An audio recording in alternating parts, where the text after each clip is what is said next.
আসসালামু আলাইকুম প্রিয় দর্শক, অন্য মঞ্চের আলাপচারিতায় আপনাদের সকলকে আমন্ত্রণ জানাচ্ছি। ইউনূসের উপদেষ্টা পরিষদে নীরব পদত্যাগ। দর্শক, আপনারা দেখছেন যে মনে হয় সবকিছু স্বাভাবিকভাবে এগিয়ে যাচ্ছে এবং দেশ একটা নির্বাচনের দিকে এগিয়ে যাচ্ছে, একটা অবৈধ নির্বাচনের দিকে এগিয়ে যাচ্ছে। কারণ ইউনূস আপাদমস্তক একটি অবৈধ সরকার। সংবিধানের সুপ্রিম কোর্টের উপদেষ্টামূলক এখতিয়ার 106 অনুচ্ছেদ 106 অনুচ্ছেদের বলে একটি সরকার গঠিত হয়েছে এবং সেই সরকার এত কিছুর এখতিয়ারকে দিয়েছে। সেই সরকারকে সংবিধানে হাত দেওয়া, দেশের গুরুত্বপূর্ণ স্থাপনা বিদেশিদের হাতে লিজ দেওয়া ইত্যাদি নানা রকম কর্মযজ্ঞ করে গত 1.5 বছর, সোজা কথা গোড়ায় গলদ এজন্য যে সংবিধান লঙ্ঘন পদে পদে এই সরকারের একটা পিয়ন থেকে শুরু করে, এই সরকারের আমলে যে পিয়নটি নিয়োগ প্রাপ্ত হয়েছেন, আগে থেকে যারা আছেন তারা আলাদা কথা, কিন্তু এই সরকারের একটা পিয়ন থেকে শুরু করে প্রধান উপদেষ্টা ডক্টর মোহাম্মদ ইউনূস পর্যন্ত অবৈধ সংবিধান লঙ্ঘনকারী। এবং এই বাংলাদেশের মাটিতে এদের একদিন পিয়ন থেকে শুরু করে ইউনূস পর্যন্ত বিচার হবে। আমরা দেখতে পাচ্ছি যে সবকিছু এগিয়ে যাচ্ছে, কিন্তু খেয়াল করে দেখবেন, তীব্রভাবে একটু যদি নিবিড়ভাবে পর্যবেক্ষণ করেন, দেখবেন যে ইউনূসের উপদেষ্টা পরিষদ বা উপদেষ্টার মর্যাদা বা মন্ত্রী মর্যাদা, প্রতিমন্ত্রী পদমর্যাদার লোকজন যারা একটু অ্যাডভান্স, যারা একটু অগ্রগামী, যারা বোঝেন, রাতের বেলা শুয়ে যখন চিন্তা করেন যে ইউনূস সরকার, এই সরকারটার বৈধতাটা কতটুকু, কিংবা এই সরকারটা নিয়ে ভবিষ্যতে কি কোনো বিপদ হতে পারে কিনা, কিংবা এই সরকারকে সার্ভ করার দায়ে আমি কি কাঠগড়ায় দাঁড় করাতে পারি কিনা, খুব ব্যাপক না হলেও সীমিত কিছু মানুষ ইতিমধ্যেই বুঝে গেছেন, যার কারণে সুকৌশলে তারা আস্তে আস্তে কিন্তু সটকে পড়েছেন। আপনাদের মনে আছে নিশ্চয়ই যে 24 নভেম্বরে প্রতিমন্ত্রীর পদমর্যাদায় 3 জনকে বিশেষ সহকারী হিসেবে নিয়োগ দিয়েছিলেন প্রধান উপদেষ্টা ডক্টর মোহাম্মদ ইউনূস। এই 3 বিশেষ সহকারীকে স্বরাষ্ট্র, স্বাস্থ্য ও শিক্ষা মন্ত্রণালয়ের উপদেষ্টাদের সহযোগিতার দায়িত্ব দেওয়া হয়েছিল এবং তারা প্রতিমন্ত্রী মর্যাদা সম্পন্ন। এজন্য তাদের ওসব মন্ত্রণালয়ের নির্বাহী ক্ষমতাও দেওয়া হয়েছিল। এর মধ্যে স্বরাষ্ট্র মন্ত্রণালয়ের বিশেষ সহকারীর দায়িত্ব পেয়েছিলেন পুলিশের সাবেক মহাপরিদর্শক আইজিপি খোদাবক্স চৌধুরী। স্বাস্থ্যের দায়িত্ব পেয়েছিলেন বঙ্গবন্ধু শেখ মুজিব মেডিকেল ইউনিভার্সিটির স্বল্প কয়েকদিন ইউনূস আসার পরে কয়েকদিন উপাচার্য হিসেবে দায়িত্ব পালন করেছিলেন অধ্যাপক সায়েদুর রহমান, এবং শিক্ষা মন্ত্রণালয়ের দায়িত্ব পেয়েছিলেন অধ্যাপক আমিনুল ইসলাম। অধ্যাপক আমিনুল ইসলাম পদত্যাগ করেছেন আরও আগে, যখন উপদেষ্টা ওয়াহিদুদ্দিন মাহমুদ শিক্ষা থেকে ছেড়ে দিয়ে পরিকল্পনায় গেলেন এবং সিআর আবরার এলেন শিক্ষায়। সেই সময় একটা আলোচনা উঠেছিল যে অধ্যাপক এম আমিনুল ইসলামকে শিক্ষায় দায়িত্ব দেওয়া হবে, পরে তাকে দায়িত্ব দেওয়া হলো না, যার কারণে তিনি হয়তো লজ্জায় যেভাবেই হোক নিজেকে অবমাননাকর মনে করেছেন, বিধায় তিনি সেই সময় পদত্যাগ করেছেন। আর অতি সম্প্রতি মাত্র কয়েকদিন আগে খোদাবক্স চৌধুরী স্বরাষ্ট্র থেকে পদত্যাগ করেছেন। আর গতকাল মধ্যরাতে খবর পাওয়া গেল যে অধ্যাপক সাইদুর রহমান, তিনি স্বাস্থ্য মন্ত্রণালয়ের দায়িত্বপ্রাপ্ত বিশেষ সহকারী ছিলেন, তিনিও পদত্যাগ করলেন। অর্থাৎ 3 জন বিশেষ সহকারী একযোগে নিয়োগপ্রাপ্ত হয়েছিলেন। এই 3 জন বিশেষ সহকারী একে একে বিদায় নিলেন। কেন?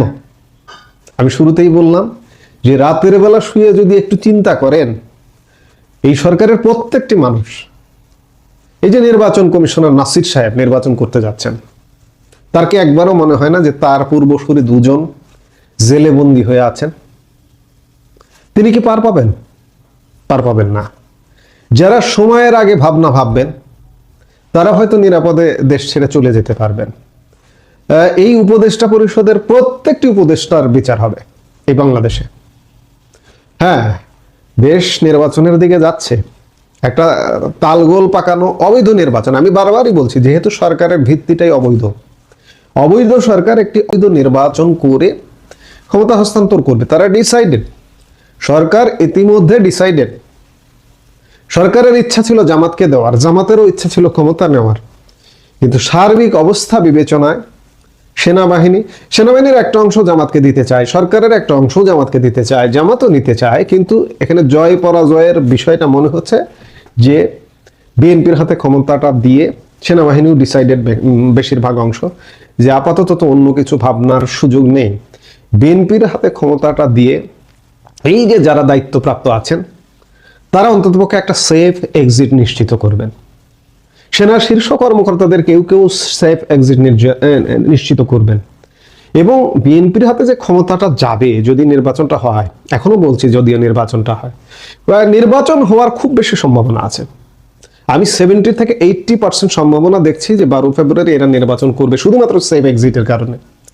30% ঝামেলা আছে জঙ্গিরা যদি নিজেরা মারামারি করে নির্বাচনটাকে বানচাল করে দেয়। যেটি বলছিলাম যে শুধুমাত্র সেফ এক্সিটের জন্য এই নির্বাচনটা হবে, এবং কেউ কেউ যারা আগাম বুঝতে পারছেন যে পরিস্থিতি ভালো না, পরিণতি ভালো হবে না, তারা কিন্তু আগাম পদত্যাগ করছেন। এই যে অধ্যাপক সায়েদুর রহমান পদত্যাগ করেছেন আসলে 1 মাস আগে, কিন্তু গৃহীত হয়েছে গতকালকে, গেজেট প্রকাশ হয়েছে গতকালকে। সায়েদুর রহমান সংবাদ মাধ্যমের কাছে বলেছেন যে আমি 1 মাস আগে পদত্যাগ পত্র জমা দিয়েছি, এবং আপনি নিশ্চিত থাকুন এই যে যারা পদত্যাগ করলেন, আমিনুল ইসলাম শুরুতে, এরপরে খোদাবক্স চৌধুরী, এরপরে সায়েদুর রহমান, এবং নির্বাচন আসতে আসতে হয়তো আরো কিছু পদত্যাগের ঘটনা করতে পারে, এবং পুরো পরিষদ পদত্যাগ করবে এটা আমি এখনই বলবো না যে নির্বাচন না করেই পদত্যাগ করতেও পারে, অসম্ভব কিছু না, উড়িয়ে দেওয়ার কিছু না, ও করতেও পারে, নির্বাচনটা শেষ পর্যন্ত করতে পারলো না। ওই যে জঙ্গিরা যদি মারামারি করে নির্বাচন না করে, এখন পদত্যাগ করে তারা নিরাপদে চলে যাবেন, চলে যেতে পারবেন কিনা সেটিও সন্দেহ আছে। যাই হোক, যারা আগাম বুঝতে পারছেন যে পরিস্থিতি ভালো না তারা পদত্যাগ করছেন, এবং তারা প্রত্যেকেই ঠান্ডা মাথায় রাতে শুয়ে শুয়ে যদি চিন্তা করেন যে ইন্টারিম থাকতে থাকতে তারা বিদেশে পাড়ি দেবেন, কারণ তারেক রহমানকে যদি দায়িত্ব দেওয়া হয় সেই টাইমটা হবে অনেক রিস্কি, সেই সময় দেশ ছাড়া যাবে কিনা সে ব্যাপারে সন্দেহ আছে। সেই জায়গা থেকে আমি খুব সুস্পষ্টভাবে দেখতে পাচ্ছি যে ইউনুস পরিষদ, ইউনুস, এবং আমি শুরুতেই বললাম যে একজন পিয়ন পর্যন্ত বাংলাদেশের মাটিতে একদিন বিচার হবে, তাকে হয়তো পাওয়া যাবে না, বঙ্গবন্ধুর খুনিদেরও হত্যাকারীদেরও কিন্তু পাওয়া যায়নি। মেজর ডালিমরা কিন্তু এখনো বিদেশে বসে আছেন, এরা বিদেশে পালিয়ে গেলে এদের ধরে আনা আসলে যাবে না, ধরে আনাটা খুব কঠিন ব্যাপার। এখন কতজন এই পালিয়ে যাওয়ার সুযোগ পাবে সেটা আসলে আল্লাহ পাক জানেন, কারণ আল্লাহ সবকিছু পরিকল্পনাকারী, আল্লাহ সৃষ্টিকর্তা, স্রষ্টা। তো কাজেই আমি যেটি বলছিলাম যে নীরব পদত্যাগ চলছে ইউনূসের পরিষদে। আমরা নানান ঘটনায় অন্যান্য ঘটনাগুলো দেখছি, এই যে যেমন গত 2 দিন যাবৎ বিএনপির প্রধান বেগম খালেদা জিয়া মারা গেছেন, আজকে তার জানাজা অনুষ্ঠিত হয়েছে, বাংলাদেশের ইতিহাসে হয়তো সবচেয়ে বড় জানাজাই হবে এটি। এগুলোর আড়ালে কিন্তু নানা ঘটনা ঘটছে, প্রতিনিয়ত অস্থিরতা, নানা রকম ঘটনা ঘটছে, এর পেছনেও নেপথ্যে অনেক ঘটনা ঘটছে। এই ঘটনাগুলোই হচ্ছে পদত্যাগ। যারা সচেতন তারা সময়ের আগে সিদ্ধান্ত নিয়ে সটকে পড়ছেন। তাহলে বুঝুন যে ইউনূস সরকার কতটা দুর্বল সরকার এবং কতটা আতঙ্কিত সরকার, কতটা আতঙ্কে আছে। যারা এখন পর্যন্ত আছে তারা ভাবছে যে আমরা চলে যাব। 111 সরকার, 2007-8 যে 111 সরকার ছিল, সেই সরকারের শীর্ষ ব্যক্তিরাও কিন্তু বিদেশে। তারা এরকম অপরাধ করেননি, তারা চাইলে দেশে থাকতে পারেন আসলে, কিন্তু এখনকার পরিস্থিতি তাদের থাকতে দেবে কিনা বা সেটি একটা ব্যাপার। কিন্তু আজকের ইউনূস পরিষদ যে অপরাধটা করেছে, এই অপরাধের বাংলাদেশে বিচার হবে। আমরা যদি বেঁচে থাকি আমরা এই বিচার নিঃসন্দেহে দেখব।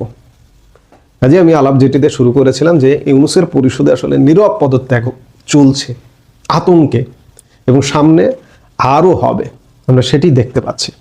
বাংলাদেশের রাজনীতিতে এখন একটা প্রশ্ন খুব বেশি শোনা যাচ্ছে, জামাত কি ক্ষমতার দরজায় পৌঁছে যাচ্ছে? তখনই পাল্টা প্রশ্ন আসছে সামনে, সেই জামাতকে ঠেকাতেই কি বিএনপি আর ভারত নীরবে এক লাইনে দাঁড়িয়েছে? দর্শক, যেটাকে সবাই এতদিন বলছিল গুঞ্জন, আজ যেন সেটাই ধীরে ধীরে আন্তর্জাতিক রাজনৈতিক বাস্তবতায় পরিণত হচ্ছে। শ্রীলঙ্কার ডেইলি নিউজে প্রকাশিত এক বিশ্লেষণ বলছে, ভারত বাংলাদেশ জাতীয়তাবাদী দল বিএনপি এবং ইউনূসের নেতৃত্বাধীন অন্তর্বর্তী সরকার বাংলাদেশে অন্তর্ভুক্তিমূলক গণতন্ত্র ফিরিয়ে আনা, ভারত বাংলাদেশ সম্পর্ককে ট্র্যাকে ফিরিয়ে আনা এবং এই অঞ্চলে শান্তি ও নিরাপত্তা নিশ্চিত করার জন্য একটি অনানুষ্ঠানিক সমঝোতায় পৌঁছেছে। এই সমঝোতার পেছনে তিনটি লক্ষ্যের কথা বলছে তারা এই বিশ্লেষণে। এক, ফেব্রুয়ারি 2026 নির্বাচনকে ইনক্লুসিভ করা। এখানে আমার একটি মন্তব্য আছে যে আওয়ামী লীগকে নিষিদ্ধ রেখে ইনক্লুসিভ নির্বাচন, এই প্রশ্নের উত্তর আসলে এখনো অস্পষ্ট। বুঝতে হয়তো আরো 1-2 সপ্তাহ অপেক্ষা করতে হবে। 2, ভারত বাংলাদেশ সম্পর্ক আবার স্বাভাবিক করা বা ট্র্যাকে ফিরিয়ে আনা। 3, সবচেয়ে গুরুত্বপূর্ণ হলো জামাতকে ক্ষমতার কেন্দ্র থেকে দূরে রাখা। এই লক্ষ্যগুলো বাস্তবায়িত হলে ধারণা করা হচ্ছে 12 ফেব্রুয়ারির সংসদ নির্বাচনের মাধ্যমে বিএনপি ক্ষমতাসীন দল হিসেবে আত্মপ্রকাশ করতে যাচ্ছে। এরপরে কি ভারতে নির্বাসিত শেখ হাসিনা এবং তার দলের মুক্তির পথ তৈরি হবে? এরকম নানান প্রশ্ন কিন্তু উঠতে শুরু করেছে।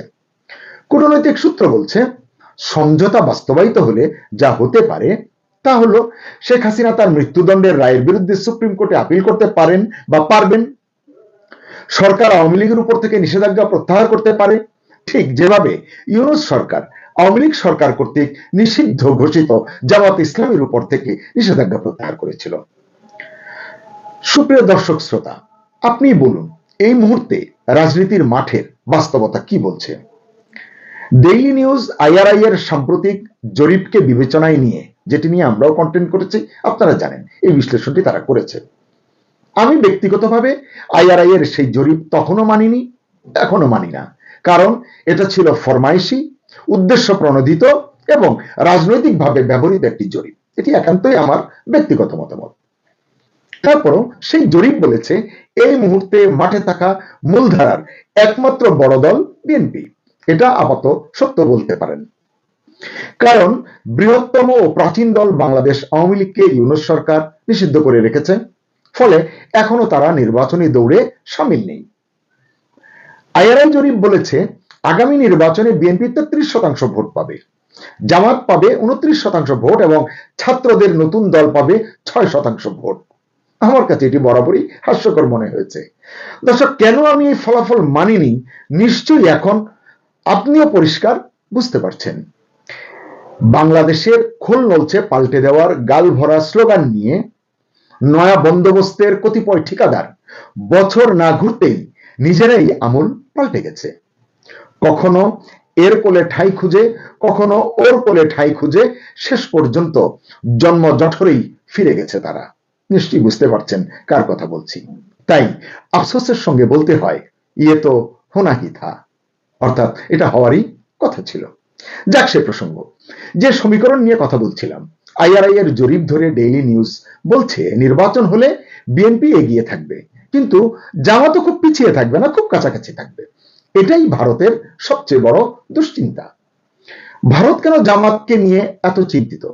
কারণ জামাত প্রকাশ্যভাবে ভারত বিরোধী, তারা সংখ্যালঘু, বিশেষ করে হিন্দু বিরোধী রাজনীতিতে বিশ্বাসী। 1971 পাকিস্তানের পক্ষে অবস্থান নেওয়া দল। জামাতের বিপক্ষে কথা বলার অনেক কিছু আছে, বলে কলেবর বাড়াতে চাই না। ভারত ভালো করেই জানে জামাত শক্তিশালী হলে, বাংলাদেশের রাষ্ট্র ক্ষমতায় এলে বাংলাদেশ ভারত সীমান্ত, উত্তর পূর্ব ভারত, এমনকি আঞ্চলিক নিরাপত্তা সবই ঝুঁকিতে পড়বে। এ কারণেই ভারতের চোখে জামাত কোনো রাজনৈতিক দল নয়, এটি একটি নিরাপত্তা ঝুঁকি মাত্র। এখন দেখা যাক, যে বিএনপিকে নিয়ে ভারত সমঝোতার পথ খুঁজছে বলে ডেইলি নিউজ বলছে, সেই বিএনপি কি আদৌ বদলেছে, বা বদলালে কতটা বদলেছে? কারণ এক সময় এই বিএনপিও তো ভারত বিরোধী ছিল, এখনো কি নয়? তারা জামাতের মিত্র ছিল। ভারত বিরোধী কার্ডই ছিল বিএনপির রাজনীতির বড় স্লোগান। কিন্তু রাজনীতির পর্যবেক্ষকরা এখন বলছেন 2025-এর বিএনপি এবং 1990-এর বিএনপি এক নয়।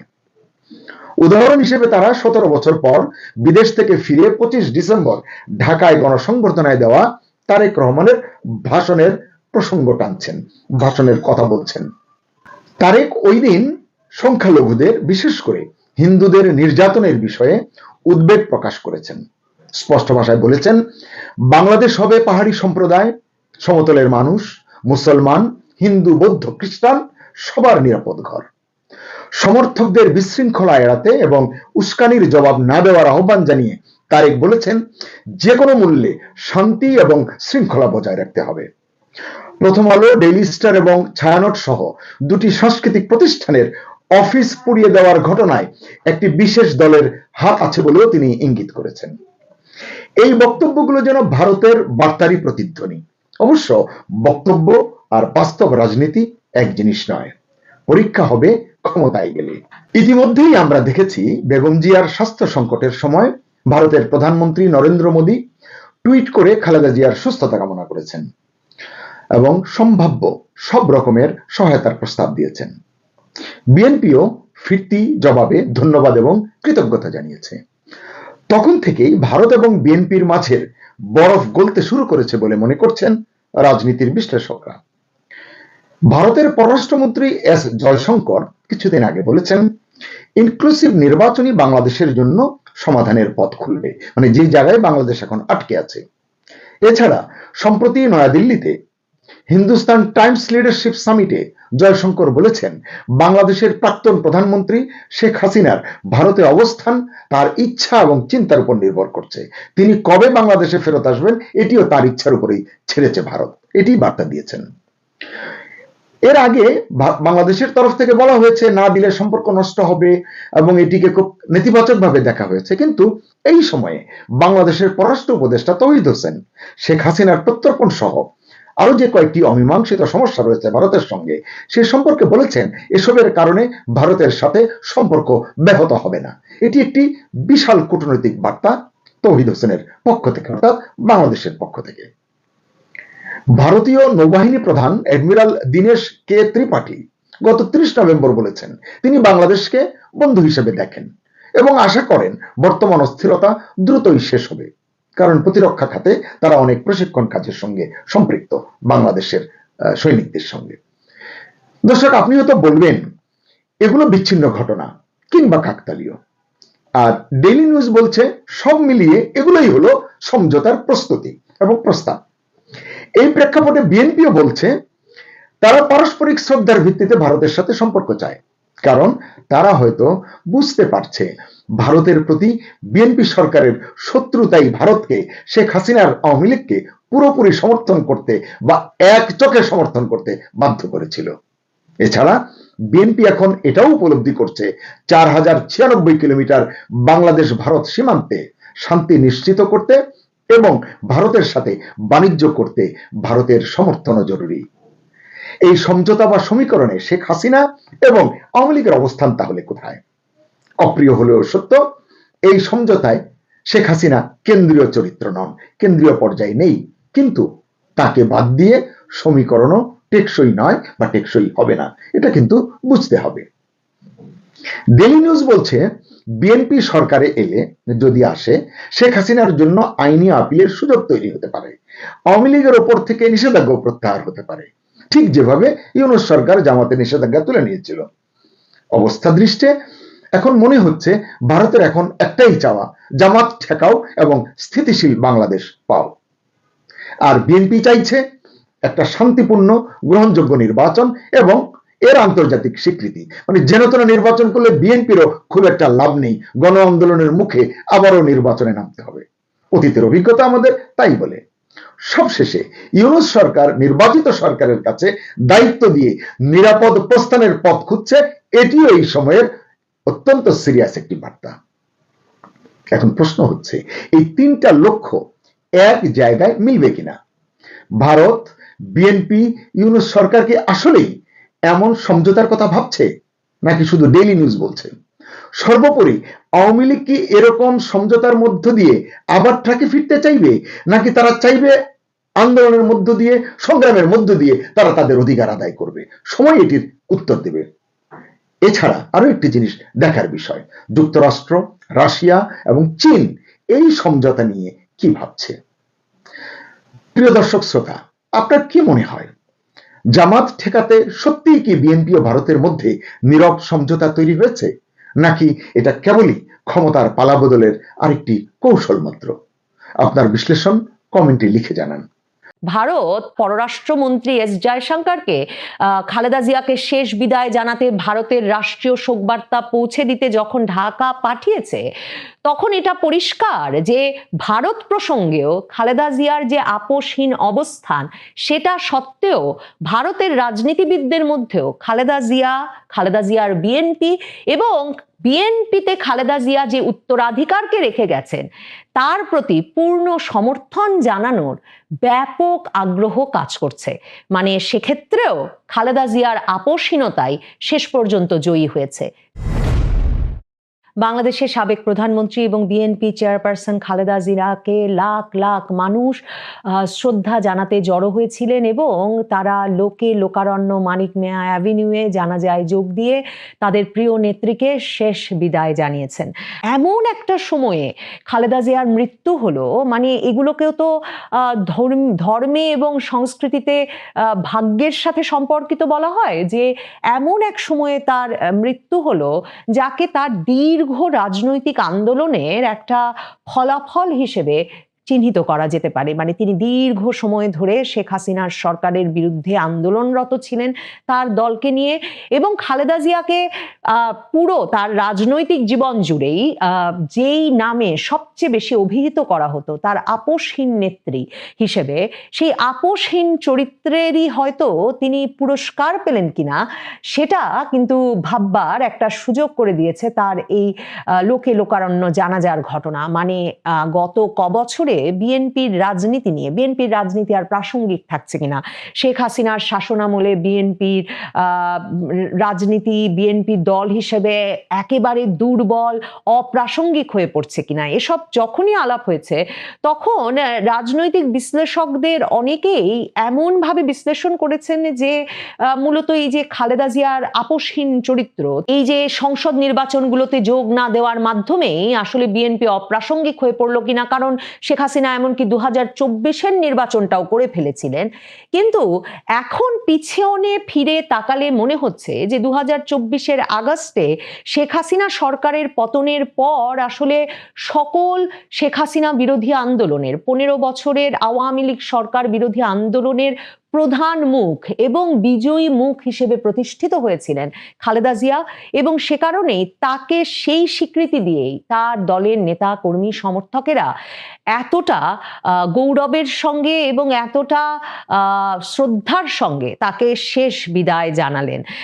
খালেদা জিয়া 2024-এর আগস্টের পর থেকেও একরকম অন্তরালেই ছিলেন, কিন্তু তিনি যখন শেষ বিদায় পাচ্ছেন তখন তার পুত্র তারেক রহমানের ওপর যে সকলে ভরসা করছেন তার প্রমাণ দেশি বিদেশি নেতৃবৃন্দ তারেক রহমানের দেশে ফেরাকে স্বাগত জানিয়েছেন। শুধু তাই নয়, তার মায়ের মৃত্যুর পর তার সঙ্গে ব্যক্তিগতভাবে যোগাযোগ করছেন ভারতের পররাষ্ট্রমন্ত্রী এস জয়শঙ্কর, পাকিস্তানের উপপ্রধানমন্ত্রী, পররাষ্ট্রমন্ত্রী, স্পিকার সহ চীন, রাশিয়া, যুক্তরাষ্ট্র, ইউরোপীয় ইউনিয়ন, জাতিসংঘের তরফে যে শোক বার্তা, সেখানে তার পরিবারকে তিনি যে উত্তরাধিকার রেখে গেছেন, খালেদা জিয়া যে রাজনৈতিক উত্তরাধিকার রেখে গেলেন, তার যে স্বীকৃতি এলো তাতেও বোঝা যাচ্ছে যে 36 বছর বয়সী খালেদা জিয়া স্বামীর আকস্মিক মৃত্যুর পর, আততায়ীর গুলিতে স্বামীর আকস্মিক মৃত্যুর পর যে একটা প্রকাশ্য জীবন, পাবলিক লাইফ বেছে নিতে বাধ্য হয়েছিলেন একরকম স্বামীর এবং পরিবারের লিগ্যাসি, মানে তার রাজনৈতিক উত্তরাধিকার বহন করে যেতে তিনি এক রাজনৈতিক দলের নেতৃত্ব নিয়েছিলেন। এবং আমি বিভিন্ন তার জীবনীতে পড়ছিলাম যে লেখা হচ্ছে এমন যে খালেদা জিয়া তো এর আগে বিশেষ কোনো পাবলিক অনুষ্ঠানেও কিন্তু প্রেসিডেন্ট জিয়ার সঙ্গে যেতেন না। 36 বছর বয়সে 2 সন্তান সহ তিনি দলের দায়িত্ব নিলেন এবং তারপর খুব দ্রুত বক্তৃতা করা শিখলেন, মানুষের সঙ্গে মেশা শিখে উঠলেন, এবং তার যে গভীর নেতৃত্ব গুণাবলী এবং তার যে নেতৃত্ব দেওয়ার স্বাভাবিক যে প্রবণতা, সেটা তাকে দলে একেবারে মানে বিএনপির ঘাঘু অর্থমন্ত্রী সাইফুর রহমান থেকে শুরু করে বিএনপিতে যে বিভিন্ন সিনিয়র ব্যক্তিবর্গ ছিলেন তারা লিখছেন যে তারা মনে করেছেন, দেখেছেন যে খালেদা জিয়া কি দ্রুত শিখে নিয়েছেন এবং কি দ্রুত তিনি সিদ্ধান্ত নিতে এবং সেই সিদ্ধান্তে অটল থাকার ক্ষেত্রে একটা ভূমিকা রাখতেন। এবং ওই যে আপোষহীনতার কথা বলছিলাম, আপোষহীনতা তাকে এক রকমের ডিফাইন করতে শুরু করলো। এবং ওই উপাধিটা তো প্রথম তিনি পেলেন এরশাদ বিরোধী আন্দোলনের সময়। এরশাদ বিরোধী আন্দোলনের সময় 1986 সালে যখন এরশাদ সাহেব নির্বাচন দিলেন, ততদিনে কিন্তু বিএনপির নেতৃবৃন্দ একরকমের পরিশ্রান্ত হয়ে পড়েছিলেন, যে তারা নির্বাচনে যেতে চাইছিলেন। তারা মনে করছিলেন, কারণ তখন নাকি সাইফুর রহমানের লেখাই পড়ছিলাম, সাবেক অর্থমন্ত্রী, যে তখন এরশাদ সাহেব একটা আসন ভাগাভাগির নির্বাচন করবারও কথা বলছিলেন। এমনকি 126টা পর্যন্ত আসন তিনি বিএনপিকে দেবার প্রস্তাব নিয়ে হাজির হয়েছিলেন। কিন্তু খালেদা জিয়ার একমাত্র বক্তব্য ছিল যে তিনি আন্দোলনে আছেন যেহেতু এরশাদ সরকারের বিরুদ্ধে, তার দল এই সময়ে কোনো নির্বাচনে যাবে না এই সরকারের আয়োজনে। এবং 86 নির্বাচন, 88 নির্বাচন কোনোটিতেই বিএনপি অংশ নিল না, এবং বিএনপি আপোষহীন নেত্রী হিসেবে খালেদা জিয়া পরিচয় পেলেন। এবং তার ফলশ্রুতিতে মানে যে মাঠে যে দুর্দমনীয় আন্দোলন, খালেদা জিয়ার নেতৃত্বে 7 দল, শেখ হাসিনার নেতৃত্বে 8 দল, বামদের নেতৃত্বাধীন জোট গড়ে তুলল, তখন তার ফলশ্রুতিতে 90-এ এসে পতন ঘটল এরশাদ সরকারের। এবং তখনও কিন্তু বিএনপি সাংগঠনিকভাবে তেমন শক্তিশালী দল ছিল না, এবং প্রত্যেকেই মনে করছিলেন যে মানে রাজনৈতিক বিশ্লেষকরা, বোদ্ধারা, দেশি বিদেশি সকল পক্ষই মনে করছিল যে অনেক বেশি সংগঠিত এবং দলীয়ভাবে ভিত্তি থাকা দল আওয়ামী লীগ, তারাই নিশ্চয়ই 91-এ সরকার গঠন করবে। কিন্তু পরবর্তীতে বিএনপির ওই যে ঝানু সব রাজনীতিবিদেরাও এটা স্বীকার করেন যে আসলে খালেদা জিয়ার যে ব্যক্তিগত জনপ্রিয়তা, সেটাই সম্ভবত মানে দল হিসেবে তখনও খুব দুর্বল। মানে অনেকে বলেন এমনকি 300 আসনে দেওয়ার মতো প্রার্থীও তখন খালেদা জিয়াকে বিভিন্ন জায়গা থেকে খুঁজে আনতে হয়েছে, বা বিভিন্ন জায়গার আগ্রহী প্রার্থীদের মিলিয়ে খালেদা জিয়াকে তখন 300 আসনে মনোনয়নের ব্যবস্থা করতে হয়েছিল। এমন একটা অবস্থাতেও খালেদা জিয়ার ব্যক্তিগত জনপ্রিয়তাতেই সে সময় 91-এ তিনি নির্বাচনে বিজয়ী হয়ে আসেন, প্রধানমন্ত্রী নির্বাচিত হন, বাংলাদেশের প্রথম নারী প্রধানমন্ত্রী হন। এবং অনেকেই বলেন যে খালেদা জিয়ার যে আপোষহীন নেত্রীর যে তকমা বা যে উপাধি, সেটাই তখনও তাকে বিজয়ী করেছিল। যদিও বা এমনকি এরশাদ সরকারের আমলেও বিএনপির মওদুদ আহমেদ লিখেছেন, সাইফুর রহমান লিখেছেন, তারা লিখেছেন যে তারা বারবার ভেবেছেন যে আসলে এই যে নির্বাচনে অংশ না নিয়ে, মানে মওদুদ আহমেদ তো তখন এরশাদ সরকারেই ছিলেন, যে নির্বাচনে অংশ না নিয়ে বোধহয় মানে ঠিক কাজটা করছেন না খালেদা জিয়া এরশাদ সরকারের আমলেও, এবং ওই যে অপ্রাসঙ্গিক হয়ে পড়ার ভয়। এই 14 সালেও কিন্তু খালেদা জিয়া যখন নির্বাচনে অংশ নিলেন না এবং আওয়ামী লীগ একটা অংশগ্রহণবিহীন নির্বাচন করতে বাধ্য হলো খালেদা জিয়া বিএনপি নির্বাচনে অংশ না নেওয়ায়, তখন অনেকেই ভেবেছিলেন যে এর পরেও যেহেতু শেখ হাসিনা সরকার টিকে গেছেন, কাজেই এর ফলশ্রুতিতে বিএনপির দুর্বল থেকে দুর্বলতর হওয়া ছাড়া আর বোধহয় কোনো লাভ হলো না। এর মধ্যে খালেদা জিয়া কিন্তু বিচারের মুখোমুখি হন, আদালতে নিয়মিত হাজিরা দিতে যান, কারাবাসে মুখোমুখি হন। আদালতে গিয়ে তিনি বলেন যে কিছুর বিনিময়ে তিনি দেশ ছেড়ে যাবেন না, কারণ তিনি খুব অল্প বয়সে যেমন স্বামী হারিয়েছেন, তেমনি তার পুত্ররা নির্বাসনে যেতে বাধ্য হয়েছে, এবং এক পুত্র নির্বাসিত জীবনে থাকা অবস্থাতেই মৃত্যুবরণ করেছেন, আরেক পুত্র এখনো অসুস্থ। তিনি কোনো অবস্থাতেই তার জনগণকে ছেড়ে তবু যাবেন না। এবং এই যে এত বছরে তিনি একদিকে নির্বাচনে অংশ নেন নাই, আওয়ামী লীগ সরকারের সঙ্গে সকল আলোচনার পথ কিন্তু রুদ্ধ করে রেখেছেন। শেখ হাসিনা এমনকি আরাফাত রহমান কোকোর মৃত্যুর পর দেখা করতে গেছেন, খালেদা জিয়ার তরফে দরজা খোলা হয় নাই।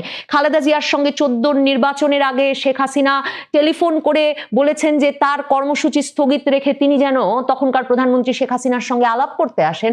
খালেদা জিয়া সরাসরি প্রত্যাখ্যান করেছেন। এমনকি 2013 সালে ভারতের প্রেসিডেন্ট প্রণব মুখার্জি তার কর্মসূচি চলা অবস্থায়, মানে বিএনপি জামাতের কর্মসূচি চলছিল এমন অবস্থায় যখন বাংলাদেশ সফরে আসেন, তখন তার কর্মসূচি চলছে এবং এই অবস্থায় তিনি বাড়ি থেকে বেরিয়ে প্রেসিডেন্ট প্রণব মুখার্জির সঙ্গে দেখা করতে পারেন না জানিয়ে শেষ মুহূর্তে ভারতের প্রেসিডেন্টের সঙ্গে সাক্ষাৎ না করায় তার সঙ্গে ভারতের সম্পর্কটা এমন পর্যায়ে গেছে যে সে কারণেও বিএনপিকে সাফার করতে হয়েছে, বিএনপিকে ভুগতে হয়েছে। বহু বিশ্লেষকেরা যখন এ কথা খালেদা জিয়ার মৃত্যুর আগে বা শেখ হাসিনা যখন ক্ষমতায়, তখন গত কবছর বারবার বললেও এখন খালেদা জিয়ার মৃত্যুর পর ভারতের সংবাদ মাধ্যম এনডিটিভি লিখছে যে ভারত নীতিতে সর্বদা বাংলাদেশের সার্বভৌমত্বকে অগ্রাধিকার দিয়েছেন খালেদা জিয়া, এবং তারা শিরোনামে বলছে যে খালেদা জিয়ার ভারতের নীতির ক্ষেত্রে তিনি দাসত্বের মানে ভারত একরকম বাংলাদেশকে দাসত্ব শৃঙ্খলে বেঁধে রেখেছে বলা থেকে শুরু করে নানা রকম বক্তৃতা বিবৃতির মাধ্যমে সবসময় এমন একটা অবস্থান নিয়েছেন যেই অবস্থানে খালেদা জিয়াকে বরাবর মনে হয়েছে যে তিনি বাংলাদেশের স্বার্থ রক্ষা করছেন, এবং বরাবর মনে হয়েছে যে তিনি আসলে ভারতীয় আধিপত্যবাদের বিরুদ্ধে she is framing policies as defense against Indian domination. তিনি ভারতীয় আধিপত্যবাদের বিরুদ্ধে প্রতিরক্ষাব্যূহ হিসেবে সকল নীতি নির্ধারণ করছেন। ভারত পররাষ্ট্রমন্ত্রী এস জয়শঙ্করকে খালেদা জিয়াকে শেষ বিদায় জানাতে ভারতের রাষ্ট্রীয় শোকবার্তা পৌঁছে দিতে যখন ঢাকা পাঠিয়েছে, তখন এটা পরিষ্কার যে ভারত প্রসঙ্গেও খালেদা জিয়ার যে আপোষহীন অবস্থান, সেটা সত্ত্বেও ভারতের রাজনীতিবিদদের মধ্যেও খালেদা জিয়ার বিএনপি এবং বিএনপিতে খালেদা জিয়া যে উত্তরাধিকারকে রেখে গেছেন তার প্রতি পূর্ণ সমর্থন জানানোর ব্যাপক আগ্রহ কাজ করছে। মানে সেক্ষেত্রেও খালেদা জিয়ার আপোষহীনতাই শেষ পর্যন্ত জয়ী হয়েছে। খালেদা জিয়ার আপোষহীনতা জয়ী হয়েছে, এমনকি তার পুত্রকে সে সময় 2008 সালে বিদেশ পাঠিয়ে দেওয়ার ক্ষেত্রেও এটাও মনে পড়ছিল যে সে সময় বিএনপির শীর্ষ নেতৃবৃন্দই পুত্র তারেক রহমানের প্রতি খালেদা জিয়ার অন্ধ ভালোবাসা নিয়ে প্রকাশ্যে মন্তব্য করছিলেন। তাদের মন্তব্যের ভিত্তিতে যুক্তরাষ্ট্রের রাষ্ট্রদূত যুক্তরাষ্ট্রে তার বার্তা পাঠাচ্ছিলেন। মওদুদ আহমেদ তার বইয়ে লিখেছেন যে খালেদা জিয়া তখন রাজনৈতিক সকল আলাপ আলোচনায় তার পুত্রদেরকে রক্ষায় সবচেয়ে বেশি মনোযোগী হয়ে উঠেছিলেন, যার প্রেক্ষিতে শেষ পর্যন্ত নির্বাচনটা গুছিয়েও করতে পারেননি, কিংবা ফখরুদ্দিন মঈনুদ্দিন সরকারের সঙ্গে নির্বাচনে বিজয়ের বিষয়ে দর কষাকষি না করে তিনি তখন ব্যস্ত ছিলেন পুত্রদের বিদেশে পাঠানোর বিষয়ে দর কষাকষিতে। এখন পিছনে ফিরে তাকালে মনে হচ্ছে খালেদা জিয়া সে সময় যদি পুত্র তারেক রহমানকে রক্ষা না করতেন, 17 বছর তাকে সুস্থ হয়ে ওঠার, তাকে রাজনৈতিকভাবে আরো পরিপক্ক হয়ে ওঠার এবং বাংলাদেশে এমন একটা অনুকূল পরিস্থিতিতে আবারও ফিরে দল এবং দেশের দায়িত্ব নেওয়ার সম্ভাবনা সৃষ্টি করার সুযোগ করে না দিতেন, তাহলে খালেদা জিয়া 36 বছর বয়সে বিধবা হয়ে 2 সন্তান সহ যে লক্ষ্য সামনে রেখে আসলে বাড়ি থেকে বেরিয়েছিলেন, তার স্বামীর প্রেসিডেন্ট জিয়াউর রহমানের রাজনৈতিক উত্তরাধিকার প্রতিষ্ঠার যে স্বপ্ন এবং প্রতিশ্রুতি নিয়ে তিনি বাড়ি থেকে বেরিয়েছিলেন, মৃত্যুর দিনে সম্ভবত সে কাজে তিনি অসফল বলে পরিগণিত হতেন। আজ তিনি যখন শেষ বিদায় নিলেন, তখন আপোষহীন নেত্রীর প্রত্যেকটি সমালোচিত, আলোচিত, বিতর্কিত, আবার প্রশংসিত বটে রাজনৈতিক কৌশলকে একেবারেই অব্যর্থ বলে মনে হচ্ছে, বিশেষ করে তখন যখন তার পুত্র তারেক রহমান এমন সর্বজন স্বীকৃতি পেয়ে বিএনপির রাজনীতিকে একটা দীর্ঘ সময় টিকিয়ে রাখার প্রতিশ্রুতি তৈরি করতে পেরেছেন।